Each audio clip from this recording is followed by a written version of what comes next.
So maybe some more folks will hop in. But anyway, thank you all so much for being here. Oh, sure. And yeah, feel free to come closer if you like. So this is actually an adaptation of a presentation that I have given with my podcasting team. Is better? Sorry. This is an adaptation of a presentation that I've given with my podcasting team. We're called Unreasonable, and we traveled the country to help connect white Christian nationalism, fighting white Christian nationalism, that is, to the actionable items that anybody, regardless of their background, can engage in to try to fight for pluralism. Next slide, please. So, most of you, of course, know me for my capacity on the left, but by night, my work is in politics. I used to do this full time. I was as you can see, I did a lot of different things: campaign manager, field director, finance director, done work in data. And currently, I am the chair of the Secular Democrats of Pennsylvania, and indeed the host and producer of the Unreasonable podcast, which again is a church-state separation-oriented show. Next slide, please. So this is important. Because I take church-state separation very seriously, some of you may be nervous that I'm speaking in partisan terms, and others might be nervous or might be annoyed that I'm not calling things out for what they are. But because we are, of course, a religious organization, we cannot endorse nor oppose candidates or party organizations. So what I'm going to share with you is my own experience, not an extension in any way of my employment through MLUC or as a member here. But I am going to be explaining a little bit about my background, which is in democratic politics, which is necessary context. We'll be speaking mostly in terms of values instead of partisan issues. Next slide, please. Not to shock you all, but we all know this is our reality starting tomorrow. And I just wanted to ask all of you for your input. I'll maybe restate answers through the mic since we have such a small group, if that works. How, in your estimation, this happened? Just ideas, thoughts. Nathan.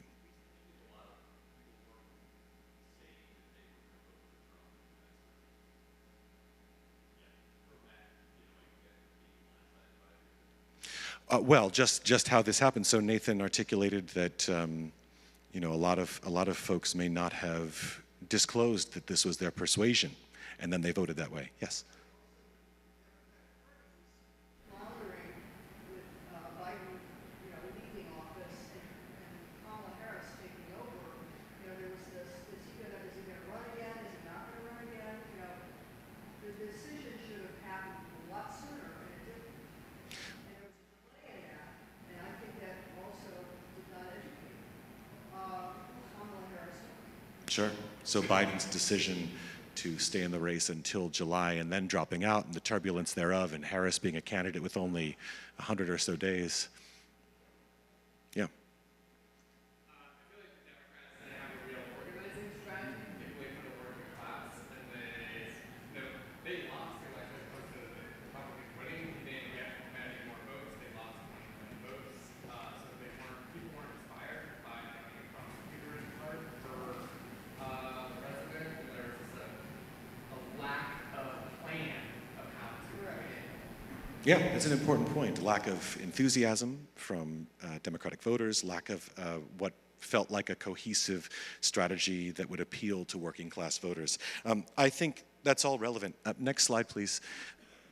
I would personally attribute this array of entities and figures to a lot of what happened, because this is a media ecosystem that is very, very tough to break through. We're looking at Meta, of course, and Fox, Sinclair, which owns and is swallowing all over the country local media outlets. Of course, the individuals in the bottom left-hand corner who are now very much calling the shots in our government. X, Joe Rogan. There's one more. Would you advance the slide one more? Because this is the question that everyone is asking right now. How on earth do we compete with this? What is the answer to indomitable money, influence, power from a small handful of people who seem to have a vice grip on our government, on our politics, one of the things, maybe the most important thing I wanted to articulate this morning, is that while the ceiling, obviously, has dramatically dropped in terms of what we can do at this point, hope is anything but lost. And that's the essence of this discussion. Next slide, please. So I want to talk about 4 different things. Grassroots power itself, because sometimes I think the term is conflated with all activism. Then reimagining activism, because many of us, I certainly have spent a great deal of time since the election, have been trying to rethink what activism looks like, what it should look like, how do we adapt in this new reality. Then to talk a little bit about field organizing mechanisms to demystify the process. Most of my political background is in the field, direct voter contact, and this is the part that I think is maybe the most obtuse, the most scary, and, as we'll discuss, demonstrably the most valuable. And finally, I'm that kind of person, some of you know this about me, I'm that friend who's like, oh yeah, we should hang out sometime. Okay, get out your calendar. Like, I want to make the plan right then and there. And so today I have a little project for all of you if you are not otherwise occupied tomorrow. And we're going to build an action plan for 2025. All of you individually. I have a couple of sheets there that you can grab on your way out. And I'll explain how that works. But it's a really great, this is a method we've used when my team has traveled around to try to help organizations who have never done this kind of work before start somewhere. It's a great exercise. We'll do it together. Next slide, please. So we're going to talk about grassroots power first. And to be honest, this is, since I was a little kid, how I have envisioned what activists look like. When I think of activists, I still think of these pictures. And I think this is a little bit intimidating to people, because I suspect not everybody in this room would feel comfortable with a megaphone, attending a rally, doing something in public. Maybe not everybody in this room would feel safe in that context either. And I think this is one of those, this is a barrier for entry. This is maybe the first barrier I'd like to break down. The conception that activism looks like one thing, or that you have to be a particular kind of person, that there are so many ways to get involved. Next slide, please. This is a demonstration of the activists just in my neighborhood alone. Our now Superior Court Justice Jill Beck, in the middle notwithstanding, we'll include the Greyhounds actually as activists. But these are the organizers in my neighborhood alone. So grassroots organizing is inherently people-powered organizing. When we refer to grassroots, we refer to the antithesis of big money and special interests. These are community groups focusing on community issues, taking care of themselves. And an organizer is just somebody who assembles some kind of a coalition to accomplish something. You don't necessarily need to start something. In fact, I would emphasize that when I talk about, okay, let's go out and become organizers, that you have to start something from scratch. And if anything, we have too many things that have already been started that don't speak to one another, that don't work together, that are less effective because fewer people know that they exist. Few people know they exist. So one of the first things I'd like to get out of the way is that I'm not suggesting that each one of you goes and starts something brand new, but that we all together learn to leverage the resources that are already out there. Next slide, please. So this is something I want to talk about from my partisan life. I mentioned I am the chair of the Secular Democrats of Pennsylvania, and I think the concept of going out and participating in activism in some small way. Let's say, Aaron, we were talking about door knocking and going out. You knocked 200 doors. You and Patrick knocked 200 doors before the general election last year, which is amazing. And it might feel like, oh my God, well, what kind of a difference did I make? It is amazing to me. And it's a lesson I'm still learning, actually, how much a little bit of work in the right place can go an extremely long way. So this is my favorite example, because the Secular Democrats of Pennsylvania was a caucus that began in early 2021. It was so little tiny. We were, I think, 7 people. My mom would remember getting a call from me, hey, we need somebody to join our executive board. At least I know I could get my mom to do something. So to this day, she remains the secretary on our exec board, and we're now 1,400 people. But we started that small, 7 people meeting on Zoom. We didn't know how we were going to build power. So we just kept meeting and kept looking for campaigns and causes that supported the issues that we care about, we decided to adopt a candidate endorsement model. And so we endorsed this individual you see here, Melissa Serrato. Anybody know who she is? She's the current sitting representative in Pennsylvania's 151st district, which is in Montgomery County. She won her race against a very popular, self-proclaimed moderate Republican, Todd Stevens, by 63 votes. But what's more amazing about this race is that at the time, many of you would know this, the Pennsylvania House was locked dead even after the general election of 2022. Republicans, Democrats, dead even, 203 seats in the House. There was one that was left to be called, and this one was too close to be called for a couple of weeks. Eventually, after a recount, she won by 63 votes. Now, Melissa was one of the candidates that the secular Democrats of Pennsylvania decided to endorse. We made phone calls for her. Again, I think we maybe rallied about 16 people to find volunteers, to talk to voters. We did a lot of work for her. And so, not thinking much about this, I moved on after the general election. I was actually knocking doors in Clayton County, Georgia, when I get a call from the Associated Press saying, "Hey, we heard your group, the Secular Democrats, supported Melissa Serrato. She won her race by 63 votes. What did you do?" And we had a conversation. I made the silly comment that I'm not saying the Secular Democrats of Pennsylvania flipped the Pennsylvania House, but I'm not saying we didn't. That one seat ended up flipping the partisanship of the state House. And by the way, why did that matter in 2022? There was an abortion ban that had been promised by the Republican Party that year if they had kept control of the House and Senate, which would require, there's a process, but it requires there to be a plurality of support in both chambers of our legislature that would bypass the intervention of the governor. The governor can do nothing about a constitutional amendment in Pennsylvania. So it didn't matter that Shapiro was elected. If that one seat didn't flip, we would be looking at, on the ballot, an abortion ban in Pennsylvania, probably about around now. Maybe it would have happened last year. So I got this call. The next slide, please. This article came out. This was this is the front page of the article that came out, talking about how we essentially did the work that flipped the Pennsylvania State House. Next slide, please. So pick your analogy. I couldn't find my favorite one. Planting a seed, being the spark that lights the flame, being the snowball that rolls down the hill picking up momentum, or the drop of water that creates the ripple effect. The point being that a little bit of work in the right place, consistency of the 7 people meeting with the Pennsylvania Secular Democrats, for example, can have a huge reverberating effect. You can begin a literal movement. Okay, next slide, please.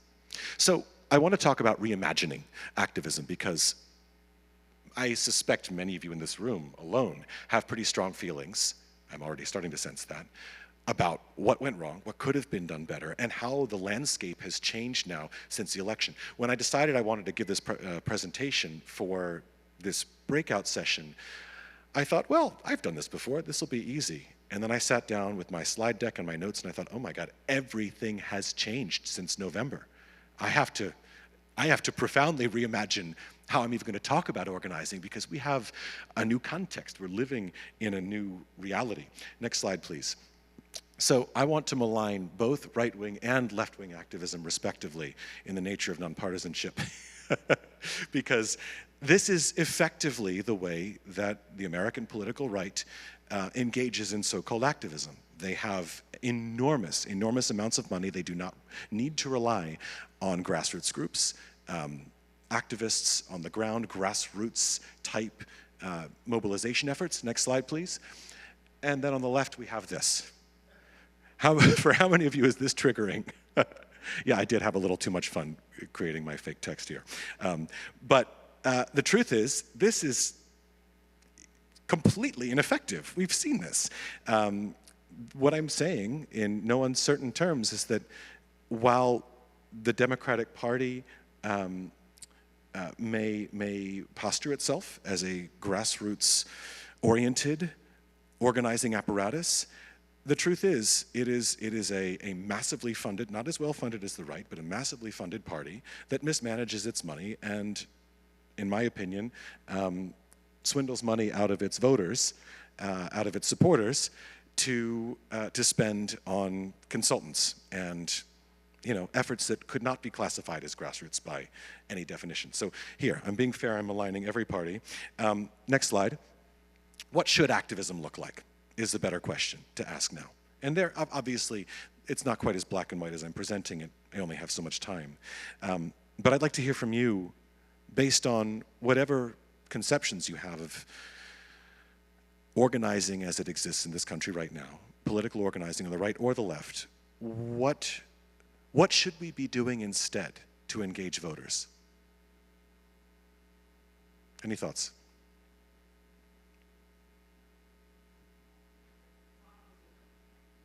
Talking to them, yeah. What a novel idea. Listening to them, absolutely. That is a critical part of the talking process. Working in your own neighborhood, yes.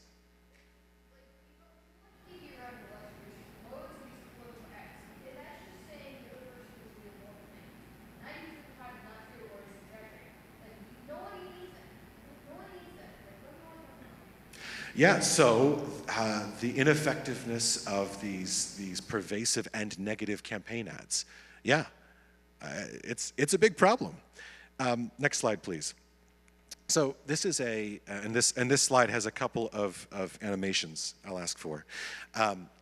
This is my own brainchild, trying to conceive of how we reorganize an organizing apparatus nationwide to fight for issues that pertain to working class people. First animation, please. The first pillar in this concept is a field plan that is based on building community instead of triage politics, asking for people's support, either votes, volunteerism, money. Next one, please. A media plan that instead of trying to compete on the same terms as the aforementioned billionaires and tech corporations, we are leveraging local media outlets and building coalitions across regions, states perhaps, around a unified working class message. Next, which is a rapid response concept, because what I've described so far is very much in the vein of trying to play the long game and build a lasting political movement to take back power, put power back in the hands of working class people. But as we all understand, it has been promised by the incoming administration that bad things are going to start happening to our neighbors immediately, right? Mass deportations, targeting trans people, abortion bans. This is what we know is happening. We need to have a mechanism for supporting people who need help immediately, who can't afford to wait while we play the long game. And the final pillar is to make some noise, is to demonstrate, is to be visible. And I want to clarify a couple things about what demonstrating maybe should be and shouldn't be. Next slide, please. I'm very proud of our community. And I am often reminded by my vice chair when I run my secular Dems meetings that I might be an atheist, but I have religion. I have a wonderful community here that I do not take for granted, but sometimes maybe forget not everybody has. I believe that the field plan that I alluded to at this, well, really this entire conception of having new pillars of activism should be based on building community, providing resources for people, information to combat the pervasiveness of disinformation. The way that organizing stands right now, we have political entities that play, as I mentioned before, a sort of triage game. People are parachuted into so-called swing districts or so-called turnout districts to go ask people for stuff. Right? Give me your money, give me your time, give me your votes. Instead, what if we built a field program based on, here's some information for you.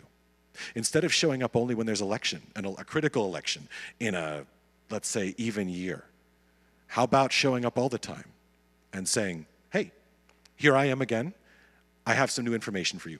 I'm hosting a party at my house.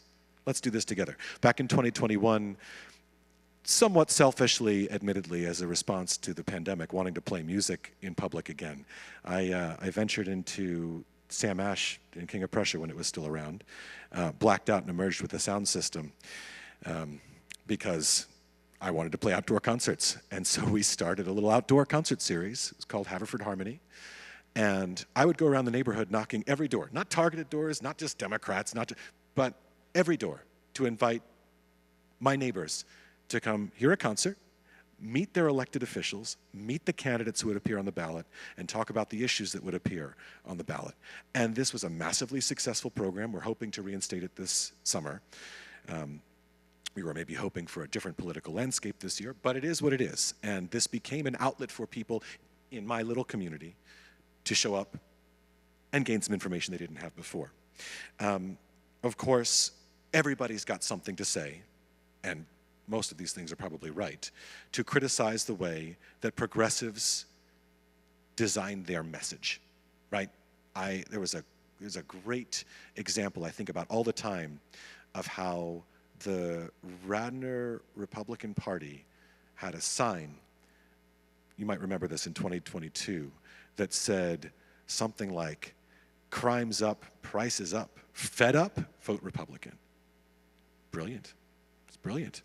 I then later that day, literally the same day, on social media, I saw a meme from a progressive organization I follow, and it was an image of a French gas station and an entire paragraph superimposed over the image, converting liters to gallons and euros to dollars and explaining, well, technically gas prices are even worse everywhere else. And I'm thinking, yep, this is everything wrong with messaging strategy. So, as I say to my choir all the time, subtlety is lost in an audience, absolutely. That can't be our approach. So, what I alluded to before is that we can leverage local media outlets. Local newspapers, for example, writing letters to the editor, op-eds. I am infamous, literally infamous, like a lot of people really don't like me for this in my county, Delaware County, because I am the guy who proudly, for whatever reason, paints a target on my back and says, yes, this person is doing bad things and you should know about it, or this person is great and you should support them instead. But they publish it, and thousands of people read the things that I write. Anyone can do this, literally anyone can do this. What if we built a coordinated messaging strategy, leveraging local media in the face of the Sinclair Broadcasting Group, assimilating all other local media outlets? Next slide, please. So I present to you a juxtaposition. Now, most of us living where we do, I'm making some assumptions here, are in communities that more strongly resemble what you see on the left as opposed to the right. But one of the fallacies about living in a super progressive or a super conservative community is to believe that your work does not matter. And that is a huge, huge mistake. And I hear it all the time, people living in Philadelphia saying, we're so progressive it doesn't matter. People living out in Center County or Mifflin County, Pennsylvania, we're so conservative it doesn't matter. And the truth is, there is no place where a person cannot extend the scope of their own usefulness. Not only because you can address local issues, which are almost never discussed in our political discourse. Local issues, right? Like the things you can look out your window and see. I live on Haverford Road in Ardmore, and people go tearing down. I think they're gonna veer off the road and hit me when I'm walking my dogs. I'd love the speed limit to be slower. That's a local issue. When I ran for office and I canvassed the neighborhoods of my district, most of what people wanted to talk about, I'm sorry, that's not a state level issue, but let me connect you to your local commissioner. These are the things that people really do care about the most and profoundly affect people's lives. So that's one reason why it does not matter where you live. Your work is valuable. You can talk about something that no one else is talking about. Next slide, please. I want to tell a quick story. When I did run for state representative, I launched a partisan pro-democracy initiative where I had lost my primary to a 30-year incumbent. David Brown is not exactly a memorable name. It's not a unique name, at least. And this guy, I mean, I knew I was going to have to run against him a couple times if I wanted to win, but I didn't, and I still had a pack, and I still had volunteers, and it was 2022, and a lot of things were happening. So I thought, okay, I live in a safe blue district.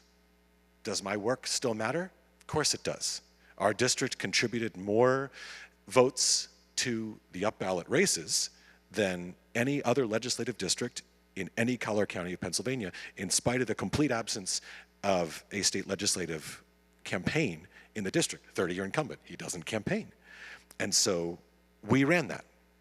We farmed our resources out to progressive candidates, pro-democracy candidates in competitive swing districts. 2 out of the 3 of them won their races. There are tremendous things that you can do with your time, with your money, wherever you live. Doesn't matter whether you live in a deep blue or a deep red area. Next slide, please. And to my point earlier about not having to reinvent the wheel, these were the off the top of my head organizations I could think of that are nonpartisan, and that are fighting for pluralism, for democracy, for UU values. Actually, some of them, as you see, are overtly UU organizations. In fact, downstairs right now, Bill Clinton, who's a good friend of mine from UU Justice PA, is giving a presentation as well. This is just a smattering of the groups that are active locally right now doing this kind of work, who are talking to voters and who are also having this conversation. How do we reimagine organizing? Next slide, please. So I wanted to talk a little bit about the field organizing mechanisms themselves, because as I said before, this is the part of activism that I think can be a little obtuse to people. Oh my God, I have to go out and knock doors, I have to go and talk to people, I have to recruit volunteers. How does this work? So direct voter contact, as I mentioned before, is extremely powerful, profoundly powerful. In fact, I'm actually getting a little ahead of myself, but I think it's the Journal of Behavioral Economics that released a study in 2023 that found that a campaign that goes door to door in a 2-way race gains 6 points on a campaign that does not. Just for perspective, traditional field organizing in in the professional political world, they talk about, you could gain a point here or there if you have a good field operation. Not true. If you have a robust field program, if you have a program that goes door to door and your opponent does not in a 2-way race, you gain 6 points. That's a 6 percentage point differential gain on your opponent if you have a cause that is going door to door, that is engaging with people one-on-one, that has some organized method of bringing people out to farmers markets or train stations to talk to people in a coordinated way. Next slide, please. So it's not random when, where, or how organizing entities talk to people. This is a pretty traditional organizing model that demonstrates how, again, this is very traditional, and I'm about to tell you we should blow this up and not think about it. But we prioritize the voters in the starred categories, the so-called persuasion voters or the get out the vote, GOTV voters. So as you see, the GOTV voters are the folks who are almost certainly supporting your candidate or cause, but are not reliable voters. We're not sure if they're going to come out. So it's worth the effort because, the conventional wisdom goes, they need a little nudge. These could be people who just need a reminder that there's even an election. In Pennsylvania, we have 2 elections every year, always. There is no such thing, in this state at least, there are states that don't, but in this state there is no such thing as an off-year election. So if this is vocabulary that you use, purge it. There's no such thing as an off-year election. There are odd-year elections. This next year, for example, this year, a lot of stuff happening. We'll talk about that in a minute. The persuasion tier, these are the folks who may or may not vote, but they're also not sure about who they're going to support. Like I said, these are the categories traditionally targeted by party organizations, by partisan issue organizations, one's base and their opponents. Not a great deal of time or effort is spent to turn these folks out, because it's assumed they're already going to support either they reliably vote and they support you, or they reliably vote and they support your opponents. You don't want to rile them up anyway. I was knocking doors in Pennsylvania's 160th. I think this was also 2022, if I remember correctly. It's a great story. I was exhausted. This is it's one of those very like suburban districts. Very purple. Democratic Performance Index puts Democrats and Republicans virtually neck and neck. There's a list of like 40 doors. Where I live in Ardmore, you can knock 40 doors in about as many minutes. Out there, about 4.5 hours. I was exhausted. It was hot. The driveways were unthinkably long. I have one more door on my list. I'm knocking doors for a Democratic candidate. And the guy on my list is a 75-year-old Republican man. And I think, what are the odds that this guy is going to be amenable to my message? I mean, first of all, what are the odds that he's home in the first place? I'm tired. I have one more house. I'm looking up this winding long driveway. And my OCD gets the better of me. It's my last door. I'm gonna walk up the driveway. And so I make my way up there. I'm panting, I'm sweating. I hear the TV's on, so I think, okay, good. Someone's home at least. I brace myself. I knock the door. Guy comes to the door, invites me right on in, asks no questions. That's odd. Turns out he thought I was his plumber. Then I guess he looks at my delicate violinist fingers and realizes, oh, he's not my plumber. But then we stand there for about 15 minutes, and we have a wonderful conversation. And I am not telling him that his party is wrong. I'm not even necessarily telling him that my party is right. I'm supporting this candidate because I believe in this candidate and this cause. He brings his wife in. He literally puts his hand on my shoulder and says, you know, no one's ever come to my door before. I'm so grateful you came by. I'm supporting your candidate. Never in a million years did I expect this would happen. And this, by the way, this happens to me routinely.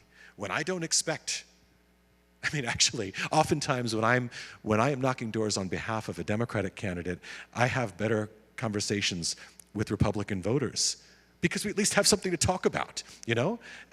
It's fascinating, and a lot of people believe if I'm approaching somebody who they got Trump flags, I'm not sure if they'd support UU values. Thanks so much for coming.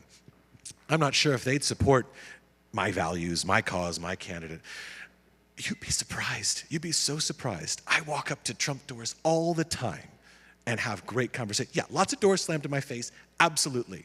But that's about it. Like, it's not vitriol, it's not violence, it's not endangerment. It's just, you know, we just don't have the conversation. Anyway, the whole point in showing you this diagram is so that you understand what to ignore when you are either getting involved in a new organization or operating on behalf of an organization with which you already organize. Because the people in the gray areas, how do you know? This was a guy who, for all intents and purposes, may have been completely ideologically opposed in the first place. And his voter persuasion, who knows, right? Next slide, please. This is a cheesy photo from when I was running for office.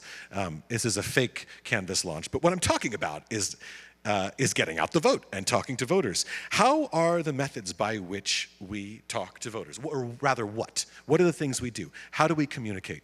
What are some of the things you've done? Knocking doors. Phone calls.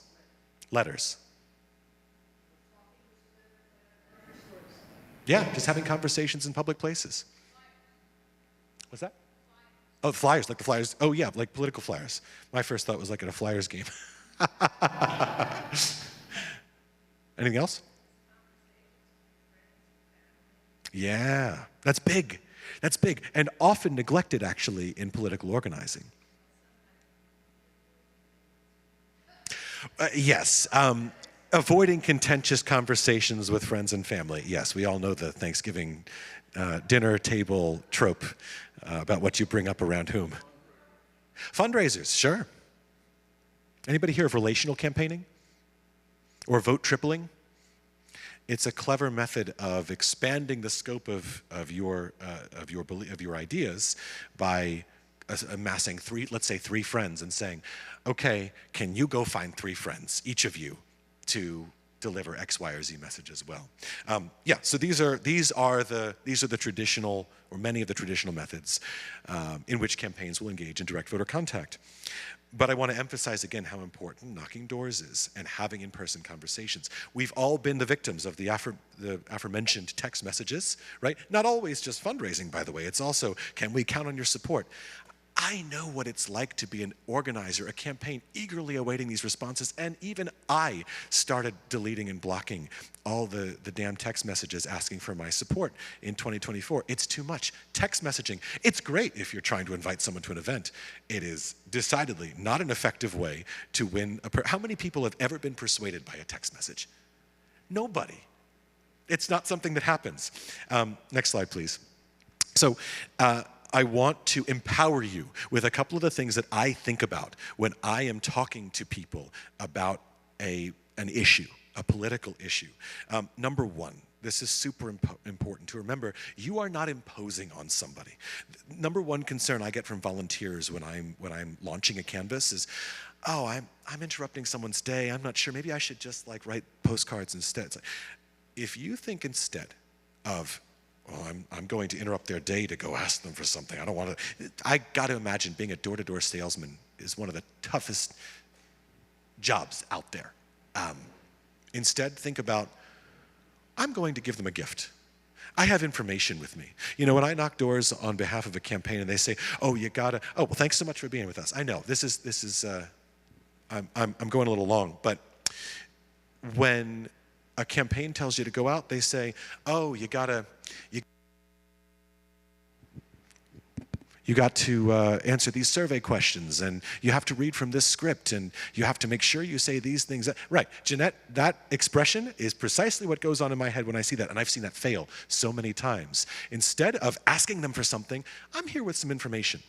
When I knock on someone's door and I have a piece of literature, I say, hey, may I give this to you? Not can I have the time, because they'll say, no, I don't have the time. I could be playing video games. Someone comes to my door and asks, hey, do you have the time? Like, no, I'm really busy. I'm sorry, I can't come to the door. People will take the literature, and then you give them some information, and you don't ask them for anything. And if they tell you, if they volunteer what they believe, or if they're going to support your candidate or cause, that's great. And if they don't, you move on. You do not bug these people. People are not inherently confrontational. As I mentioned before, if you expect vitriol just because you're knocking on the door of somebody who may be ideologically opposed, don't. It doesn't work that way. It really doesn't. Conversations tend to be good. As I already started to allude to, you don't have to follow the rules, right? When a campaign says, oh, you gotta read the script, you gotta answer these questions. Nope, no you don't. What you have to do is to have a natural conversation. You have to make a connection with a person. This doesn't just apply, by the way, to persuading voters. This is also how you recruit volunteers effectively. You have to communicate a personal investment in the issue. You will have prepared. No one's expected to show up and read a script that they don't understand, for example. You should speak from the heart about an issue that you care about, and nothing else. And if you don't know something, you don't know something, and you don't purport to know something, you don't. And finally, most importantly, you don't have to change minds. This is something that political organizing entities get wrong all the time. You are there to persuade voters. No, you're not. You're there to plant a seed. You cannot change another person's mind. They have to change it themselves. It's a funny expression. You cannot change someone's mind. You plant a seed. You give them an idea. You listen to them. When they have something to say, even if it's completely backwards, you listen to them. I had a situation a couple of years ago, neighbor 2 doors down, very conservative, very hateful ideology. Our neighbors in between us are very dark-skinned Kenyans, and he's standing in their yard talking about what the blacks are doing, loudly, in Haverford Township, how they are ruining Haverford Township. And I'm standing there. This is a guy who thinks he can trust me and thinks this is a message to which I'll be amenable. And I stand there thinking, my God, what do I say? Because on one hand, I want to bite his head off. On the other hand, I think, well, if he trusts me, maybe there's a way to correct him without turning him off entirely from me. And so it's not a great story, actually, because I don't truly remember the punchline. I think I kind of blacked out in the moment. But whatever I said was my attempt at trying to straddle that line, because I can't not point out that what he's saying is hateful. On the other hand, if I tell him he's hateful, he doesn't trust me anymore, and I've accomplished nothing. So, next slide, please. A couple things to think about that will, I think, yeah, right. This is what people think is going to happen at the door. Don't ever speak disparagingly about other voters or other parties. This is really important. And this is also something that we should think about in our day-to-day conversations. You know, don't speak disparagingly about the other. The billionaires I showed you earlier, I will speak disparagingly about them all the livelong day. But voters who have been misinformed, disinformed, underinformed, they are just our neighbors. They are people we can help. I really believe this. When you are organizing on behalf of an entity that tells you to knock the door and ring the doorbell and then knock it again if they don't come, no. Call them 3 times. No, don't. Right? This annoys people. Common sense. If it would bother you, it would probably bother somebody else. I mentioned a bunch of these things already. I got ahead of myself. Not to recite a stump speech, not to read from a script, not to ask for something, for a survey response. We want to have natural conversations. Next slide, please. And no matter what you're doing in activism, yeah, this is another triggering photo. You remember these folks? I'm glad I forget who they actually are, but these were the Black Lives Matter terrorists from their gated community who were pointing their loaded weapons at a George Floyd protest in DC. This is just illustrating that if you might be endangering yourself, look, it's easy for me to say, go knock the doors. I'm a young, straight, white, cis man. Easy for me to go almost anywhere. Not so easy for everybody else necessarily. Not necessarily so safe for me. I'm the fool who will go up to the doors with the "we don't call 911" AR-15 silhouettes. I shouldn't. My wife reminds me of this. But I really believe that these people need to have conversations too. I'm not telling you to do this. If you feel that you would put yourself in any kind of danger, priority number 1 is not to do it. Next slide, please. I had to show you this picture. This was in, sadly, this was in John Lewis's congressional district in Georgia when I was knocking doors. This was the funniest picture the funniest image I've ever seen when organizing, when knocking doors. Not only because of all the standoffish signs, you cannot approach the door if you want to, but next slide, if you zoom in, the next slide is zoomed in. There's a little Christmas wreath that says, "Merry Christmas." Next slide, please. All right, there's another comical image. This poor fellow had a great idea for a costume. Can you guess what it is? Not a specific genre. Keyboard warrior, that's it. Yeah, good. This is a keyboard warrior. This is what I'm telling you not to be. How many of you have 1,000 followers on a social media platform? How many of you have 10,000? No? I would say if you don't have 100,000 followers, you're not an influencer, and social media is not activism. Not to say it can't be a part of activism. And there's a lot of conversation right now about, deleting Meta because of the community standards and because they're not fact-checking anymore. And now TikTok is gone, and that's a whole other conversation. And Twitter, because it's Elon Musk's platform. Look, if you have a community there, leverage it. Leverage it, at least while you can. But do not let social media be your activism. It does not count if you are not an influencer. Next slide. So why does this all matter now? We're coming to the end. As I mentioned, 2025 feels a little bleak to us. We all know what's happening tomorrow and what our new reality will be.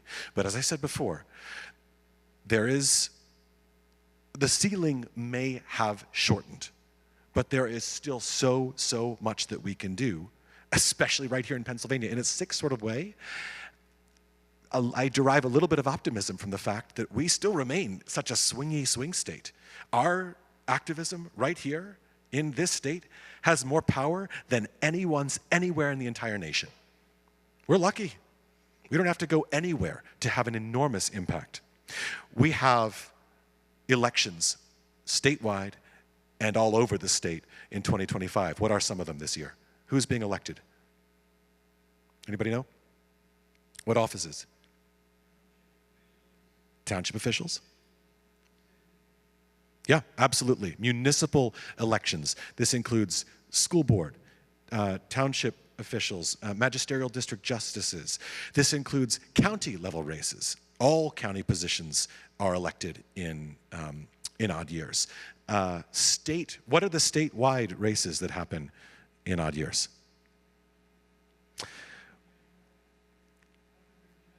So those are even years, but those are often neglected ones. Hey, thanks for coming.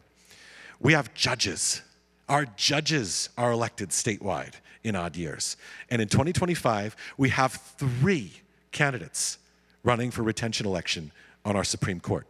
We have one on the Superior Court, one on the Commonwealth Court. We have our judicial system in PA is sort of like a pyramid with the Supreme Court at the top.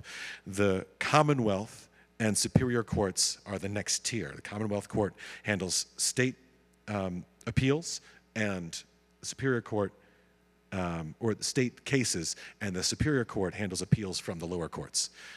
Courts of common pleas at the county level.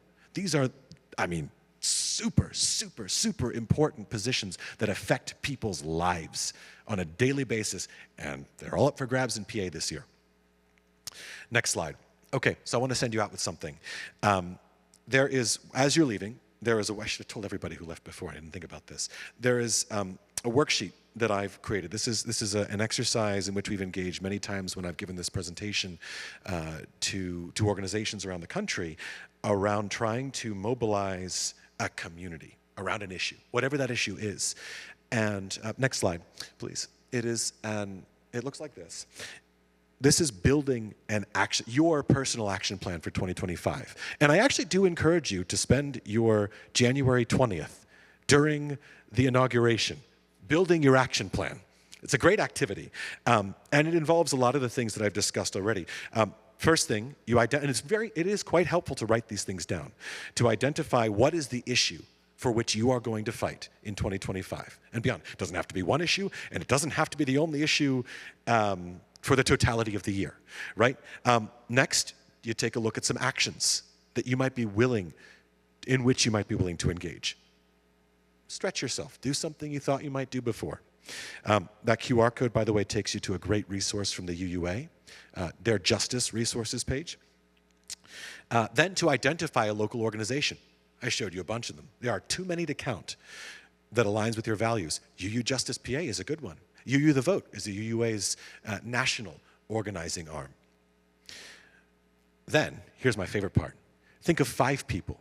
Could be friends, family, members of your neighborhood, local community, who you think might be interested in joining you, but are decidedly not involved. This is big. And I do this all the time, and trust me, it works. The next step is to reach out to them, right then and there. I told you, I'm the friend who says, get out your calendar, we're making a date now. You be that friend. You be that person. Here's what we're going to do. And if you're already working with an organization, as I know some of you are, many of you, maybe all of you in some capacity, great, now you're amplifying it. Now it's like the relational campaigning. You're expanding the scope of your influence. And then finally, this part's fun. Conceive of a message that your organization might use, that your circle of friends might use, to communicate with people who are ideologically aligned with you or ideologically opposed. The pictures are just for fun. And maybe the best part of all, you got to give yourselves a name. If you're not already working with an organization, it's simple. It's like, I live in Ardmore, and I support justice. Ardmore Justice, done. I am now the executive director of Ardmore Justice, or the leader of Ardmore Justice, or the chair of Ardmore Justice. It gives you a little bit of clout, and trust me, this matters. People will be attracted to an organization that sounds like they know what they're doing. Your friends will be inclined to be a part of something. I have had people reach out to, I mentioned this is a presentation I've done through my podcasting team. People reach out to me to say, wow, I just started, usually this is around church-state separation, I just started secular, insert my hometown here, and we just aligned with this local campaign to knock doors for them. Or we just connected with this organization that protects LGBTQIA plus youth, and we now have connected the local college campus to them, or something like that. It is amazing the stories that have been relayed to me about this particular exercise. So I want to thank you all so much for joining me. Scrappy bunch of you who stuck around to the end. Any questions about anything? I know it ran through a bunch of information, much of which might have been review for you, and some of which might have been entirely new.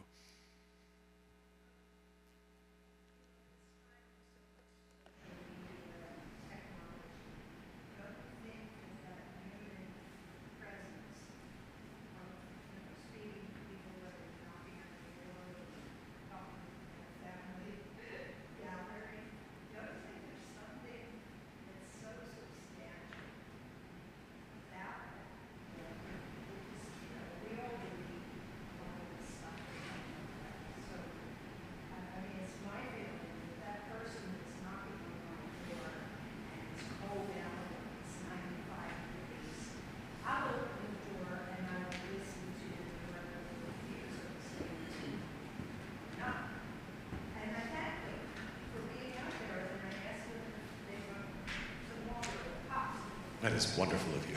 But I have that feeling, and I'm just wondering if that's engendered, or if this high-tech time we live in, do people get as much out of it? It seems what you're saying is they don't.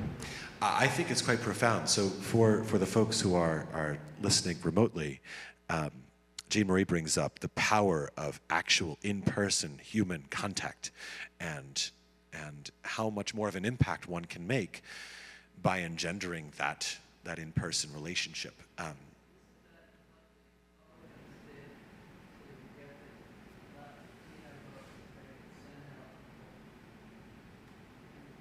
Surrogates. In some cases, yeah.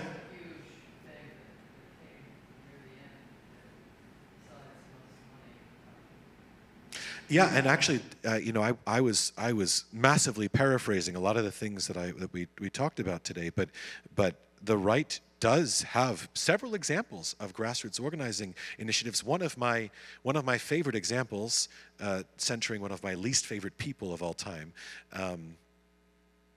Let me clarify, that was a personal statement. Me, David Brown, not an affiliate of MLUC. Doug Mastriano. This was the guy running for white Christian, all but self-avowed white Christian nationalist, who was running against Shapiro for governor in 2022, and he ran a legitimate grassroots campaign. He was in a crowded field of, I want to say, almost 10 Republican candidates who all had raised way more money than he did, but he showed up to all 67 counties, met with people in person, showed up to religious events, churches. He massively defied church-state separation, and he won that primary by a wide margin. Now, of course, he lost in the general election, but he won that primary through an extremely robust grassroots effort. So, yeah, to your point, Jean Marie, I think it's quite profound that.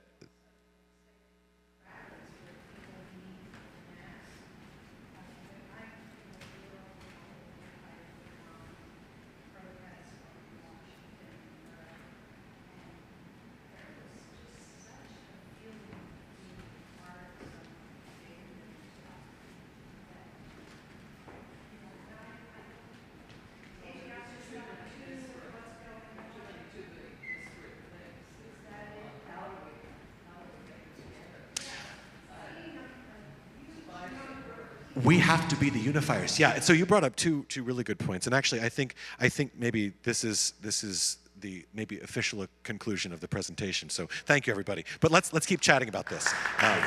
Tech team, thank you for your help.